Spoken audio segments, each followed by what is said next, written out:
Daily Bible యోషన్స్ని వీక్షిస్తున్న మన సంఘ సభ్యులకు ప్రేక్షకులకు హృదయపూర్వక నమస్కారం. నూతన సంవత్సరాన్ని పురస్కరించుకొని మన అనుదిన వాక్య ధ్యానాల్లో the foundations of Christian life, క్రైస్తవ జీవితానికి పునాది అనే అంశాన్ని ధ్యానిస్తూ అందులోని మొదటి మెట్టుగా గత ఎపిసోడ్లో నిర్జీవ క్రియలను విడుచుట అనే అంశంపై మన ప్రియులు పెద్దలు శ్రీమతి జె పద్మలలిత జనార్దన్ గారు అందించిన దైవ సందేశాన్ని విన్నాం.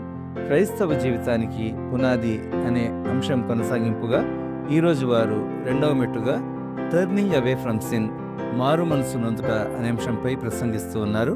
సందేశానికి అనుబంధంగా ఈ గీతాన్ని ముందుగా విందాం.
అనుదిన దైవ ధ్యాన స్వాగతం. యేసుక్రీస్తు పరిశుద్ధ నామములో మీకు అందరికీ శుభములు కలుగును గాక. ఇంత ముందటి లేఖన భాగంలో మనం నేర్చుకుంటున్నాం 6 స్టెప్స్ ఉన్నాయి. 6 స్టెప్స్ అంటే పునాది రాళ్ల గురించి నేర్చుకుంటున్నాం కాబట్టి ఇక్కడ రెండవ భాగం చూసుకుందాం. కాబట్టి నిర్జీవ క్రియలు విడిచి మారు మనసు పొందుటయు. నిర్జీవ క్రియలు అనేది ఇంతకుముందు ఎపిసోడ్లో విన్నాం. మారు మనసు పొందుటయు మారు మనసు అంటే ఇంకొక మనసా? మన మనసే మారాలనా? మన మనసు ఎలా మారుతుంది చూద్దాం. మారు మనసు అంటే గ్రీక్ భాషలో దానికి 2-3 అర్థాలు ఉన్నాయండి. మెటనోయా అనే దాంట్లోంచి వచ్చింది. మెటనోయా దాంట్లోంచి ఈ 3 స్టెప్స్ ఉన్నాయి ఇందులో. మొదటిది, వాక్యం వినగానే ఈ వాక్యం ఏం చేస్తుంది? నీకు 99 మంచి లక్షణాలు ఉన్నా ఒక అవలక్షణం ఉంటే ఆ అవలక్షణాన్ని ఎత్తి చూపించేది వాక్యం. అవలక్షణం ఎత్తి చూపి నువ్వు దానమైతే చేసావు కానీ అందరికి కనబడేలాగా చేసావు అని మాట్లాడుతుంది నీ వాక్యం. నువ్వు ఈ పని అయితే చేసావు కానీ పలుకుబడితో చేసావు అని చూపించేది వాక్యం. నువ్వు చేయడమైతే చేసావు, నీ డాబు దర్పం కొరకే చేసావు అని మాట్లాడుతుంది. అదే అనమాట ఈ లోపల వినబడే స్వరం. నువ్వు అంతరాత్మ అంటావా, అంతర్మదనం అంటావా, లోపల వేదన అంటావా, మాట్లాడే స్వరం ఒకటి ఉంటుంది. అది ఏం చెప్తుందంటే ఇది నీ అవలక్షణం. నువ్వు చాలామందికి వస్త్రాలు ఇచ్చావు, అన్ని ఇచ్చావు, కానీ ఎవరు కట్టుకోవడానికి వస్త్రాలు లేవో వాళ్ళకి ఇయ్యలే సుమా, వాళ్ళని నిర్లక్ష్యం చేసామని మాట్లాడేది వాక్యం. అయితే వాక్యం విన్న వెంటనే నాకు ఇది లోపం ఉంది నాయన, ఈ లోపాన్ని నేను ఎట్లా సరి చేసుకోవాలి అని దేవుని దగ్గర అడిగినప్పుడు దేవుడు ఒక మాట మాట్లాడతాడు. యేసుక్రీస్తు ప్రభు చెప్పిందంటే నీ హృదయం ఒకటే శుద్ధిగా కావాలా. ఆయన దుష్ట శిక్షణ శిష్ట పరిపాలన అని రాలేదండి. ఆయన దుష్టులనే ఆయన ముందు బాగు చేశాడు. అంటే వాళ్ళని శిక్షిస్తే ఎలాగైతుంది, వాళ్ళని శిక్షించకుండా వాళ్ళని ప్రేమించి వాళ్ళని చేపట్టిన దేవుడు. కాబట్టి మొదట వచ్చేది వాక్యం విన్న వెంటనే ఆవేదన, ప్రార్థన, తదుపరి పశ్చాత్తాపం. ఎవరికి పశ్చాత్తాపం? కొంతమంది ఎన్ని చెప్పినా వినరంటే వినాలనుకోరు, వాళ్ళు మారు మనసు పొందాలనుకోరు. ఇప్పుడు ఇంట్లో పిల్లలు అట్లా పాస్ అవుతుంటారు, నాన్న అక్కడ గ్లాస్ ఉంది తీయరా అంటాం. చూస్తాడు, మన మాట వింటాడు, కానీ ఆ గ్లాస్ తీయడు, పడిపోతుంటాడు. వినలేదా? విన్నాడు. చేయొద్దా? చేయాలని తెలుసు కానీ చెయ్యరు. ఎందుకంటే చెయ్యాలని లేదు వాళ్ళకు. అట్లే మనుషుల స్వభావం. చిన్నపిల్లలే కాదండి, పైకి వచ్చింది ఇక ఈయన చెప్పాడు నేను వింటా అనే దానికి వస్తారు. చెప్పేది వాక్యం అని గ్రహిస్తే నువ్వు మనిషిని చూడక్కర్లే. కాబట్టి వాక్యం నీతో మాట్లాడితే పశ్చాత్తాపం. ఇది మొదటి స్టెప్ అండి.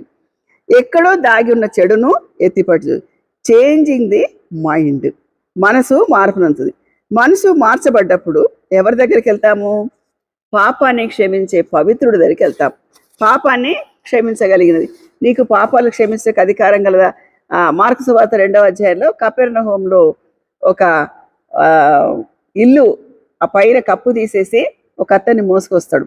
నీ పాపములు క్షమించబడ్డాయి అనగానే అక్కడ ఉన్నవాళ్ళు ఏంటి పాపాలు క్షమించడానికి నీకు ఎక్కడిది అధికారం? మొదటి ప్రశ్న అదే వస్తామంట. పాపములు క్షమించడానికి అధికారం కలిగిన దేవుని దగ్గరికి వెళ్ళాలన్నమాట. ఒక తండ్రి ఒక కుమారుని తీసుకుని వస్తాడు. అయితే ఆయన నీటిలో పడుతుండు, అగ్నిలో పడుతున్నాడు. నా కొడుకు చాలా సిక్కున్నాడు, నువ్వు బాగు చేయని అంటాడు. అని అంటే అయ్యా చాలా చోట్ల తిప్పాను, ఈవెన్ నీ శిష్యుల దగ్గర కూడా తెచ్చాను, వాళ్ళతో కూడా కాలేదు అంటే దేవుడు ఏమంటాడు?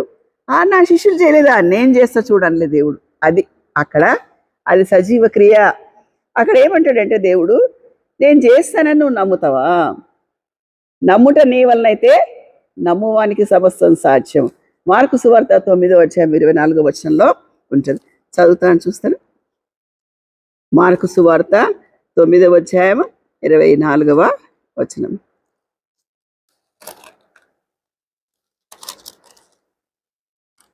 వెంటనే ఆ చిన్నవాని తండ్రి, నమ్ముచున్నాను, నాకు అపనమ్మిక ఉండకుండా సహాయం చేయమని బిగ్గరగా చెప్పారు. ఇది ఎంత మంచి ప్రార్థన అండి. నేను నమ్ముతా నిజమే, కానీ కొన్నిసార్లు అపనమ్మకం వస్తుంది. ఆ అపనమ్మకం లేకుండా చెయ్యి. మనం ప్రతిదినం చేసుకోవాలి ఆ ప్రార్థన. అపనమ్మిక వెంటనే వస్తుంది. ఇది పాసిబుల్లా? దేవుడికి ఈ టెక్నాలజీ తెలుసా? తెలవదు కదా. మా పిల్లలు ఫోన్ చేసి స్ట్రెస్, మీరు కూడా ఉద్యోగాలు చేశారు, మేము చేస్తున్నాం కానీ మా ఉద్యోగాలు స్ట్రెస్ మీకు అర్థం కాదంటారు పిల్లలు. అంటే ఈ సబ్జెక్ట్ దేవునికి అర్థం కాదా? ఇప్పుడు కూడా సజీవంగానే ఉన్నాడు దేవుడు. ఏం ఆలోచిస్తారంటే అపనమ్మికం ఉంటుంది. అపనమ్మిక రాకుండా సహాయం చేయండి. మొదటిది పశ్చాత్తాపం, చేంజింగ్ ద మైండ్. ఇంకొకటి టర్న్ అవే. అంటే ఎక్కడి నుంచి టర్న్ అవే కావాలి? పాపం నుంచి టర్న్ అవే కావాలి. అయితే ఒక లోతు గుర్తొస్తాడు కదా మనకు. లోతు ఆదికాండము 12వ అధ్యాయం నుంచి కనిపిస్తాడు మనకు. అక్కడ ఆదికాండం 12వ అధ్యాయంలో అబ్రహాం చెప్తాడు, నీవు నీ తండ్రి ఇంటి నుంచి నీ బంధువుల యొద్ద నుండి వచ్చేయంటాడు. చాలా ఒబీడియంట్ కదా అబ్రహాం మన జీవితంలో మనకు తెలిసినంత వరకు. విన్నట్టే వింటారు, ఎక్కడనో ఒకళ్ళు చూపెడతారు, ఎక్కడనో ఒక చిన్నది. అయితే తండ్రి ఇంటి నుంచి వచ్చేసాడు కరెక్టే, కానీ బంధువులను ఒక వెంబడి పెట్టుకొచ్చాడు. ఎవరిని? లోతు. లోతు అంటే బిగుసుకుపోయిన శరీరానికి, ఆత్మకు బిగుసుకుపోయిన శరీర కార్యాలు ఉన్నాడు లోతు. ఆయనను వెంబడి పెట్టుకొని వచ్చాడండి. తండ్రి ఇంటి పేరేంటి? తండ్రి పేరేంటి? తెరహు. తెరహు అంటే ఆలస్యము. ఆలస్యంగా, ఇప్పుడు నాతో ఎవరు నడిచాడనుకో, స్పీడ్గా నడిచేవాడు కూడా మెల్లగా నడవాల్సి వస్తుంది. కాబట్టి ఆలస్యాన్ని వెంబడి పెట్టుకొని వచ్చాడు. కొంత జాప్యం జరిగింది అబ్రహాం జీవితంలో. లోతు అక్కడ వేరుపడతాడు, అవంతా మనకు తెలుసు. దేవుడు లోతు ఉన్న దేశాన్ని నాశనం చేసేటప్పుడు నువ్వు వెనకకి తిరిగి చూడకుండా పారిపో అంటాడు. వెనక్కి తిరిగి చూడకుండా, ఎంత చిన్న పని అండి వెనక్కి తిరిగి చూడకుండా పోయేది. ఆ సొదమ గొమ్మర మీదకి ఉగ్రత వస్తుంది, నువ్వు వెనక్కి తిరిగి కూడా చూడు. కొన్నిసార్లు ఒక ఉపద్రవం వచ్చింది అనుకోండి, మాకు అప్పుడు చిన్నప్పుడు మేము రైల్వే క్వార్టర్స్ ఉంటుండే, ఒక సంవత్సరానికి ఒకసారి ట్యాంక్ బండ్ మునిగిపోయిందంటే అందరు క్వార్టర్ నుంచి పరిగెత్తుకొచ్చేవాళ్ళు, అందరు పరిగెత్తుకొచ్చారు అనమాట. ఏదైనా ఉపద్రవం వస్తే వెనక్కి తిరిగి చూస్తామా? వెనక్కి తిరిగి చూడం. ఆ వెనక్కి తిరిగి చూడకుండా పొమ్మంటే లోతు భార్య వెనక్కి తిరిగిపోయినప్పుడు అక్కడ ఆమె ఉప్పు స్తంభం అయిపోయినట్టుగా ఉంది. అక్కడ ఉప్పు స్తంభం అయిపోయినట్టుగా ఉంది అంటే అక్కడ నిజంగా ఉప్పు స్తంభం అయిందా అని దాంట్లోకి వెళ్లకుండా దేవుని మాటకు అవిధేయత అయితే తప్పకుండా శిక్ష అనేది మనకు వస్తుంది. Turn away from the sin. ఏంటంట? Turn away from the sin. పాపాన్ని చూడడానికి కూడా మనసు అంగీకరించకుండా పరిగెత్తాలి. లోతుకు ఇన్స్ట్రక్షన్స్ ఇచ్చాడు దేవుడు, కానీ వినలేదు. పేతురు పత్రిక 2వ పత్రికలు ఉంటుంది. కొంతమంది జీవితాలు ఎలా ఉంటాయి, అందులో మనమున్నమేమో జాగ్రత్తగా ఆలోచించాలి. పేతురు రాసిన 2వ పత్రిక 2వ అధ్యాయము 22వ వచనం, 2:22. కుక్క తన వాంతికి తిరిగినట్టు కడగబడిన పంది బురదలో దొర్లుటకు మళ్ళీ నట్టున అను నిజమైన సామెత చొప్పున వీరికి సంభవించాడు. కొన్నిసార్లు వింటాము, మళ్ళీ దాంట్లోకి వస్తామంటే అంత భయంకరమైన దాంతో పోల్చాడు దేవుడు పేతురు. కుక్క వాంతి చేసి తిరిగి, ఆ వాంతిని అసహ్యమైన దాన్ని, ముట్టకూడంది, అది వెంటనే తోయాలి అసలు అది. అలాంటి దాన్ని తిరిగి తినడం అంటే అలాంటి భయంకరమైన అలవాట్లు, వాంతి లాంటి అలవాట్లు, కక్కివేసిన అవన్నీ కూడా మళ్ళీ ఒకవేళ అవే అనుభవిస్తే అలాంటి దానికి turn away from the sin. కాబట్టి ఇలాంటి భయంకరమైన మాటలు ఉంటాయి అన్నమాట. తర్వాత విశ్వాసులు అనే మాటకు ఇంకొక ఎపిసోడ్ చూద్దాం. ఈ పశ్చాత్తాపాన్ని గురించిన మంచి మంచి మాటలు ఉన్నాయన్నమాట. అయితే పశ్చాత్తాపం పొందిన వారిలో సమరయ స్త్రీ అండి, యోహాను సువార్త 4వ అధ్యాయంలో సమరయ స్త్రీ ఉంటుంది. ఆమె తిరిగి ఎన్నడూ చేయలేదండి. యోహాను సువార్త 4వ అధ్యాయంలో ఉంటుంది. ఆమె తిరిగి ఎన్నడూ కూడా యేసుక్రీస్తు సంధించినాక ఎప్పుడు కూడా రాలేదు. 4వ అధ్యాయం 38వ వచనం అనుకుంటా, ఆమె కుండను విడిచి అనే మాట ఉంటుంది. అయితే ఆమె కుండను విడిచి ఎక్కడికి వెళ్ళింది? సమరయలోకి వెళ్ళిందండి. ఆ స్త్రీ 28వ వచనం, యోహాను సువార్త 4వ అధ్యాయం 28వ వచనం. ఆ స్త్రీ తన కుండ విడిచిపెట్టి ఊరిలోనికి వెళ్ళి, మీరు వచ్చి నేను చేసినవన్నీ నాతో చెప్పిన ఈ మనుషుని చూడుడి. ఈమె మనకు తెలుసు, ఆమె సంగతి అంతా తెలుసు కాబట్టి మళ్ళీ నేను రిపీట్ చేయట్లేదు. కుండ విడిచిపెట్టంటే ఎందుకు తీసుకొచ్చింది? కుండ నీళ్ళ కొరకు తీసుకొచ్చింది. ఎక్కడికి వచ్చింది? బావి దగ్గరికి. ఆమె కుండ తీసుకొని వచ్చే సమయానికి దేవుడు వచ్చాడు. మన ఎవాంజలిజం ఎందుకు పనిచేస్తుంది అంటే, ఎవరికైతే నువ్వు వాక్యం చెప్పాలనుకో ఆ వ్యక్తి ఉన్నప్పుడు పోవాలా, వాళ్ళు అవైలబుల్గా ఉన్నప్పుడు నువ్వు అవైలబుల్గా ఉండి చేయాలి ఎవాంజలిజం. అది ఎవాంజలిజం యొక్క బ్యూటీ. దేవుడు ఆమెను కలుసుకొని ఆమెతో మాట్లాడిన తర్వాత ఆమె భౌతికమైన దప్పిక తీర్చడానికి ఆ కుండలోంచి నీళ్ళు తీసుకుపోవాలని వచ్చింది. కానీ అక్కడ ఏం పొందుకుంది? ఆమె ఎప్పటికీ దప్పిక కాకుండా ఉండే మంచి నీళ్లు దేవుడు ఇచ్చాడు. ఆ నీళ్ళు ఇచ్చిన తర్వాత ఆ కుండతో ఏం పని? ఆ కుండతో ఏం పని లేదు కాబట్టి కుండ నిడిచిపెట్టి. ఇది ఒక అర్థమైతే, కుండ అనేది ఘటము, మంటి ఘటం. అయితే ఈ శరీరం అనేది ఒక మంటి ఘటం. ఈ ఘటాన్ని, ఈ శరీర క్రియలను అక్కడ విడిచిపెట్టి నిజమైన దేవుని తెలుసుకుంది. ఎక్కడ? సజీవమైన దేవుని దగ్గర. ఎవరు సంధించారు ఆమెను? దేవుడు సంధించాడు. నిన్ను నన్ను ఎన్నిసార్లు సంధించాడు దేవుడు. నిజమైన మారమనసు ఉందా? మైండ్ ఏమైనా చేంజ్ అయిందా? వాక్యం విని పశ్చాత్తాపడ్డావా? ఈ చివరి సమయం అంటే నీకు నాకు కాదు, యుగానికి చివరి గడియలు వచ్చిందని ప్రతి సూచన తెలియజేస్తుంది. నిర్జీవ క్రియలు విడిచిపెట్టాలి, మారు మనసు పొందాలి, ఆ మారు మనసుకు తగిన ఫలితము అనుభవించాలి. మారు మనసుకు తగిన ఫలాలు తెలుసు మనకు. జీవఫలం ప్రార్థన చేయటం, విశ్వాసానికి తగినట్టుగా ఉండడం, మారు మనసుకు తగిన ప్రతిఫలాలు పొందటం. మారు మనసు అంటే పెద్ద పెద్ద పదాలు విశ్లేషణ అవసరం లేదండి. నీ మనసు మారితే నీకు తెలుస్తుంది ప్రవర్తన. ఎవరైనా కోప్పడితే అంత తొందరగా నీకు ఆవేశం రాదు. ఎవరు ఆవేశపూరితంగా తిడుతుంటే నువ్వు తిరిగి తిట్టలేవు. ఎవరు ఆవేశపరంగా కొట్లాడడానికి వస్తే దేవుని ప్రేమను ప్రకటించే అంత మారు మనసు వస్తే అది మారు మనసు. కాబట్టి ఇదివరకు చూసిన మనిషి కాదు అని మనకు తెలుస్తుందన్నమాట. ఇదివరకు చూసిన మనిషిని కాదు, నేను అలాగలేను. పరిశుద్ధుడైన పౌలు గురించి మనకు వినబడుతుంది. నేను పూర్వము దూషకుడను హానికరుడను అని చెప్తాడు పౌలు. పౌలు అనగానే మనకేం గుర్తొస్తుంది? రోమా పౌరసత్వం కలిగిన వాడు, గమలీయుల పాదముల దగ్గర విద్యను అభ్యసించిన వాడు, ధర్మశాస్త్రమందు నిష్ట కలిగిన వాడు. ధర్మశాస్త్రం ఎంత పర్టికులర్గా నేర్చుకున్నవాడు ఆయన.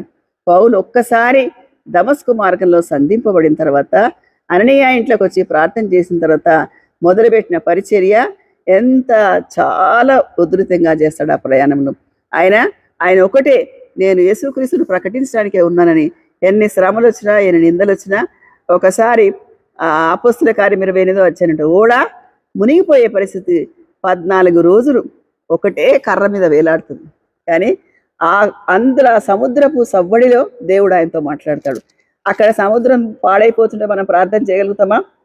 అపోస్తలుడైన పౌలు ప్రార్థన చేశాడు, చేశాడు. ఓడలో ఉన్న వారికి ఏ హాని, అది నాకు చాలా ఇష్టం, చదువుతున్నాను. అయితే ఆ ఓడలో ఉన్న వారికి ఏ హాని కలగదు అని చెప్తాడు దేవుడు. అలాంటి విశ్వాసంలోకి మారు మనసు అంటే అలా రావాలి. ఈ 27వ అధ్యాయం అపోస్తుల కార్యములు 27వ అధ్యాయంలో 22వ వచనం నాకు చాలా ఇష్టం ఈ మాట.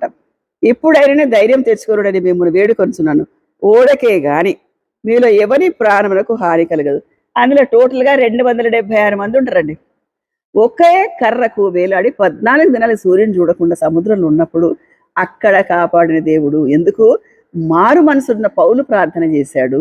మారిపోయిన పౌలు ఎంత హానికరంగా ప్రజలంతా క్రీస్తుని నమ్మిన వాళ్ళని హింసిస్తున్న పౌలుకు దేవుడు జవాబిచ్చాడు. ఎందుకంటే ఆయన నిజమైన పశ్చాత్తాపం కలిగిన. ప్రియా సహోదరులారా, నిజమైన పశ్చాత్తాపం ఉంటే దేవుడు తప్పక నీ ప్రార్థన వింటాడు. కాబట్టి ఈ చివరి దినాల్లో మారు మనసు పొంది, మేము మారు మనసు పొందలేదు అనుకుంటున్నారా అనకండి. ఇంకా ఏమైనా మిగులుంటే, ఇంకా ఏమైనా శేషం పాపం ఉంటే విడిచిపెట్టి దేవుని యొద్దకు రావాలని దేవుని పేరిట మిమ్మల్ని కోరుతూ ముగిస్తున్నాను.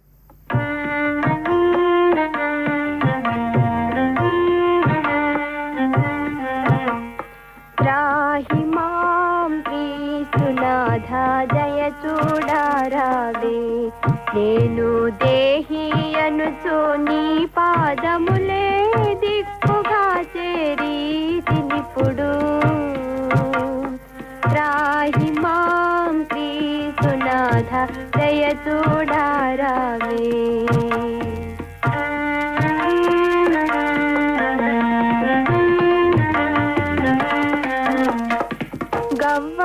గవ్వచేయారాని చెడ్డ కర్మేంద్రియాధీనుడానై రవ్వ పాలై నేనెంతో నెవ్వబొందితి.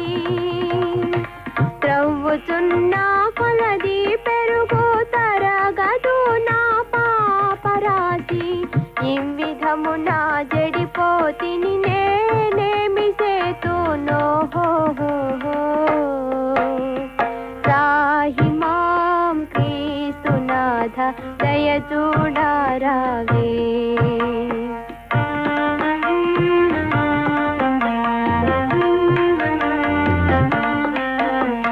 నీయందు భయభక్తులు లేని నిర్లజ్జ చిత్తముగుని చేయరాని దుష్కర్మములు చేసినాడను.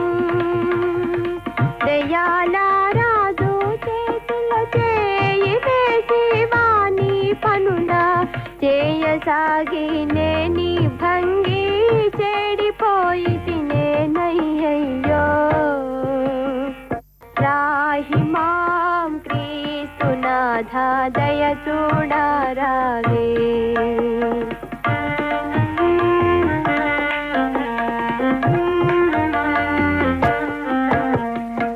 నిన్ను చేరి సాటి లే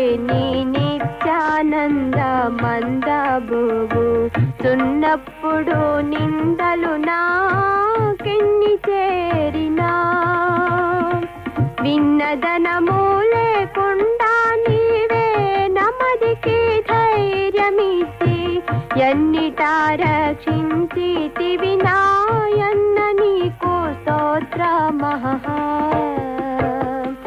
రాహి మాం క్రీస్తునాథ దయ చూడరావే నేను దేహి అనుచు నీ పాదములే దిక్కుగా చేరి తినిపుడు.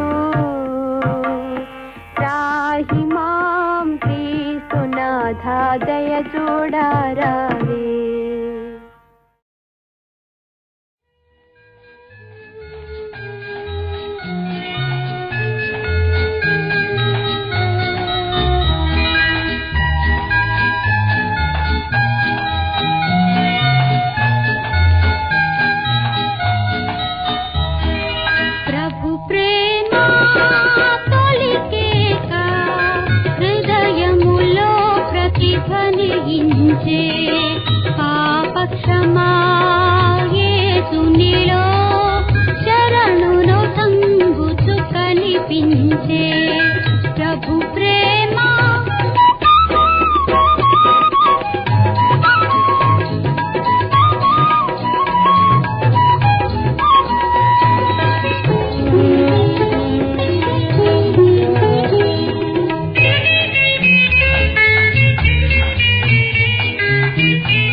ప్రతిధ్వనించే